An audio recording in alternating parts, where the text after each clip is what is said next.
استغفر اللہ استغفر اللہ ربی من کل ذنب واتوب الیہ۔ ایک مرتبہ آپ حضرات استغفار پڑھ لیں، آپ استغفار کے فوائد جان کر حیران ہوں گے۔ ہمارے سارے مسئلوں کا حل استغفار میں ہے۔ سب سے پہلے گناہ معاف ہوں گے، بارش ہوگی، اولاد نصیب ہوگی، مال ملے گا، باغات ملیں گے، نہریں جاری ہوں گی، خوشحالی والی زندگی نصیب ہوگی، طاقت اور قوت ملے گی۔ مبارکباد ہے اس شخص کے لیے جس کے نام اعمال میں استغفار زیادہ۔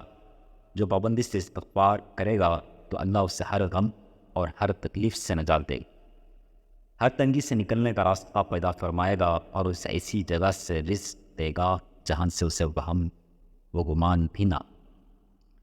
اسی لیے ہمیں چاہیے کہ زیادہ سے زیادہ استغفار کی کثرت کریں، اور امت کے لیے خاص کر دعا کریں، آج کے حالات کے لیے، مسلمانوں کے لیے، سب کے لیے خصوصاً دعائیں کریں۔